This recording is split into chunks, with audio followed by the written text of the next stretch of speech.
한국전력 본사가 밀양 송전탑 주변 마을 주민들에게 용도 불명의 현금 3,500만 원을 송금한 사실이 밝혀졌습니다. 송전탑 반대 주민에 대한 매수 의혹이 잇따라 드러나면서 한전에 대한 비판 여론도 비등하고 있습니다. 스튜디오에 노지민 PD 나와 있습니다. 어서 오십시오. 안녕하십니까? 네, 밀양 주민 매수 의혹 알아보기 전에 조금 전에 뉴스혹에서 보도했던 새누리당 김종태 의원의 국정감사장에서 보낸 그 문자 메시지 이 부분부터 조금 더 얘기를 나눠보도록 하죠. 김종태 의원의 해명을 들었습니까? 네, 오늘 뉴스K 취재진이 새누리당 김종태 의원을 만나서 해명을 요구했습니다. 김 의원은 아는 분에게 축하 안부 문자를 보낸 것이라고 설명했습니다. 네, 해명이 되는 말인지 해당 문자 메시지 내용을 보면서 설명드리겠습니다. 네, 뉴스옥에서 보도한 대로 이 문자 메시지는 어제 세월호 국정감사가 열리는 중에 김종태 의원이 직접 작성한 겁니다. 수신자는 서모 사단장이고 내용 중에 취임이라는 단어가 있습니다. 김 의원이 축하 문자라고 해명한 이유를 짐작할 수 있습니다. 하지만 그 아래 내용에는 민원 청탁이 명백해 보이는 표현들이 등장합니다. 김 의원이 잘 아는 사람이 사단 운전병이고 이 운전병의 임무 수행에 관한 내용임을 알 수 있습니다. 축하 안부 문자라는 김 의원 해명은 설득력이 떨어집니다. 네. 자, 한전이 돈으로 송전탑 반대 주민들을 매수했다는 의혹 알아보죠. 이게 의혹이 또 나온 거예요. 네, 한전이 지난 6월 송전탑 찬성 측 주민 대표의 공동명의 통장에 3,500만 원을 입금한 사실이 정의당 김재남 의원에 의해 공개됐습니다. 네, 밀양에선 지난달에도 비슷한 의혹이 있지 않았습니까? 이게 다른 내용입니까?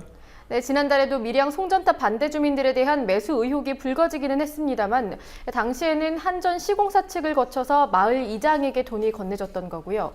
오늘 밝혀진 내용은 한전 측이 본사 명의로 직접 돈을 입금한 겁니다.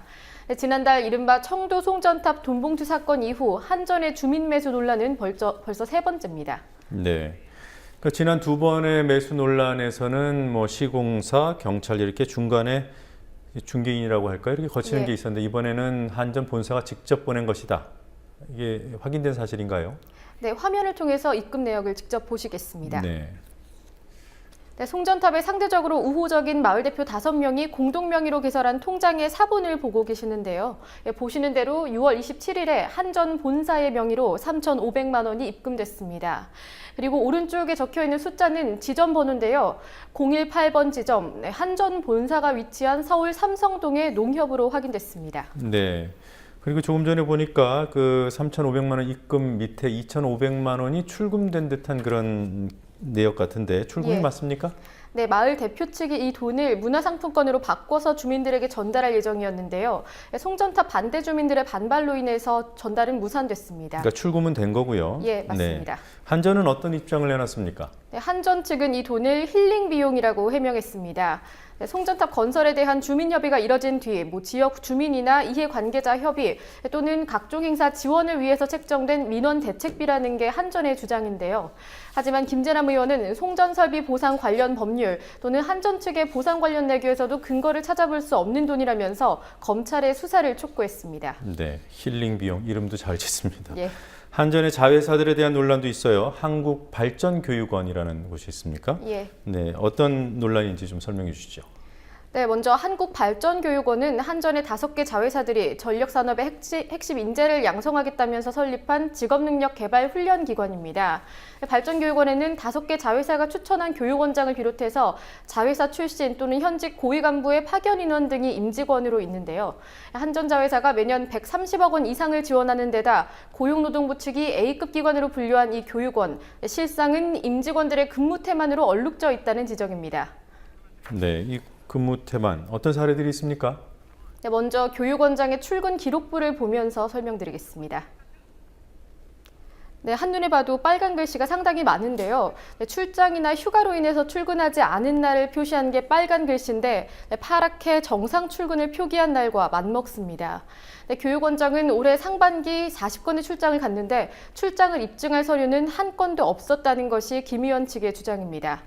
교육원에서 찾아보기 어려웠을 교육원장이 받은 연봉은 규정상 8천만 원이고요. 성과급이나 출장비를 모두 합해서 약 1억 5천만 원 정도입니다.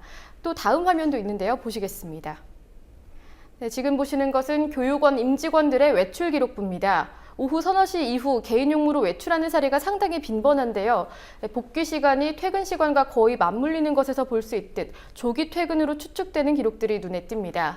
발전사에 파견 나온 간부급 직원들은 한전 자회사에서의 급여 수준에 준하는 임금을 받고 있습니다. 네. 그리고 정부 부처 산하 연구원 직원들 횡령 때문에 구속된 사례까지 있더군요.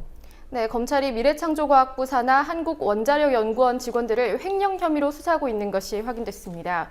민주연합 정호준 의원실에 따르면 횡령 혐의는 지난 2013년 원자력연구원의 자체 감사 과정에서 처음 드러났습니다.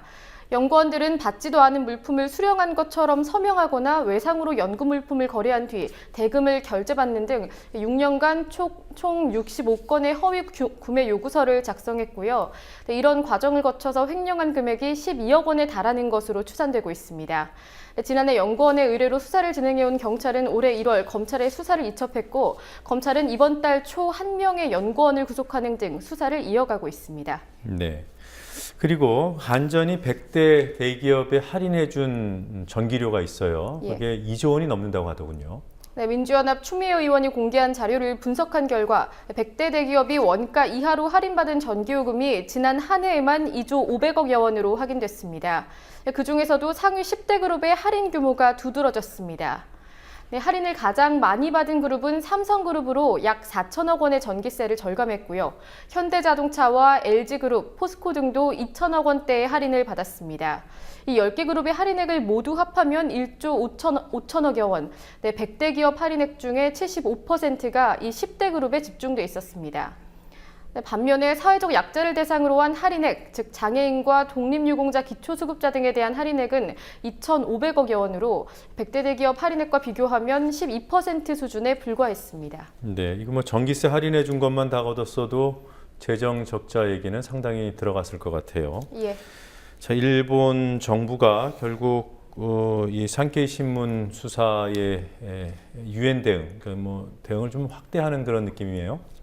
네, 기시다 후시오 외무장관이 오늘 가토 전 지국장의 출국 금지를 연장한 검찰 조치에 대해서 유엔 인권위에 문제 제기하겠다는 방안을 검토하겠다고 말했다는 일본 언론들의 보도가 있었습니다. 네, 어제 일본 정부 대변인인 스가 요시히데 관방장관이 가토 전 지국장에 대한 인도상에 큰 문제가 있다고 지적한 뒤 하루 만입니다. 네, 저희 일본 언론들도 좀 결의문 채택 이렇게 강하게 나오고 있습니다. 네, 어제 일본 언론인 500여 명은 일본 신문협회의 주간 행사 현장에서 가토 전 지국장의 기소를 철회하라는 내용의 결의문을 채택했습니다. 일본 언론인들은 이번 기소는 언론의 자유를 침해하고 사람들의 알 권리를 지키는 취재활동을 위축시키는 행위로 빨리 철회돼야 한다면서 한국 정부와 검찰을 비판했습니다. 네. 저희 새누리당 의원이 전국 초중고에 전교조 가입 현황, 교사들의 전교조 가입 현황을 조사하겠다, 자료 제출해라 이런 요구를 했습니까? 네, 지난 7일 전국 초중고에 교원단체 가입 현황을 제출하라는 교육부 공문이 전달됐는데요. 이 공문에는 새누리당 윤재욱 의원 요구 자료라는 것이 명시돼 있었습니다. 공문을 받은 학교들은 교원 가입 현황 조사에 나섰고 일부 교사들이 정보 인권 침해라고 맞대응하면서 마찰이 빚어진 적도 있는 것으로 전해졌습니다. 구성원들의 노조 가입 현황을 조사해서 보고하는 건 현행법상 불법이라는 게 중론입니다. 실제로 개인정보보호법은 23조를 통해서 개인정보 처리자가 사상, 신념, 노동조합, 정당의 가입 탈퇴 등의 정보를 처리해선 안 된다고 규정하고 있습니다. 유니언 측은 교육부에 요구한 것이 교원단체 가입자의 인원수였을 뿐이라면서 개인정보보호법을 위반하지는 않았다고 주장하고 있습니다. 아니, 이 인원 파악을 정부를 통해서 또 학교를 통해서 사람들을 다 확인해 봐야 되는 건데 해명도 참 그렇습니다. 여당 의원의 전교조 명단 관련된 논란이 이거 처음은 아니에요. 네, 지난 2010년 조전혁 전 새누리당 의원을 중심으로 여당 의원들 사이에서 전교조 명단 공개 논란이 있었습니다. 전교조 조합원들은 즉시 이들에게 손해배상 소송을 청구했고요. 서울고법은 지난 10일 2심 재판에서 전현직 여당 의원들이 18억 원 이상을 배상해야 한다고 결정했습니다. 네, 요즘 정보에 관한 민감한 얘기들이 계속 나오고 있습니다. 이번에는 검경이 건강보험관리공단의 정보를 영장도 없이 수시로 확인했다. 이게 사실이에요? 네, 민주연합 김용익 의원이 공개한 건보공단의 자료를 분석한 결과 수사기관이 영장도 없이 건보공단의 개인정보를 열람해왔던 것으로 확인됐습니다. 네, 지금 보시는 화면은 수사기관의 개인정보 수집 현황을 분야별로 비교한 건데요. 검경은 연평균 96만여 건, 하루 평균 2,600여 건의 개인 의료 정보를 열람했습니다. 이는 연평균 34만여 건의 계좌 추적보다 3배, 2,400여 건인 통신감청 건수에 비해서는 무려 380배가 넘는 규모입니다. 네, 이렇게 많은 개인 의료 정보가 이렇게 수사기관으로 가는 이유가 뭐죠? 네, 건보공단 측은 보험 사기 색출을 위한 것이라면서 볼 수 있는 정보도 제한했다. 그러니까 문제가 없다고 해명했습니다. 네, 검경 측은 보건복지부의 개정을 통해서 의료 정보를 열람해왔습니다. 네, 보험 사기 수사의 경우에는 보험사 측 조사관이 동참하는 경우가 빈번한데요. 네, 이러한 점을 고려한다면 영장 없이, 즉 별다른 제한 없이 의료 정보를 제공하는 걸 쉽게 합리화할 수는 없을 것 같습니다. 그러니까 말은 검경이 본다고 하지만 뭐 검경이 영장 없이 보는 것도 문제가 될 수 있습니다만 예. 그 보험 사기 수사의 조사관, 보험회사의 조사관이 같이 참여를 한다면 결국 보험회사가 민간 보험회사가 이 건강보험공단의 정보를 본다 이런 얘기가 되는 거군요. 예, 그런 가능성도 다분합니다. 네. 자, 오늘 여기까지 듣겠습니다. 수고했습니다.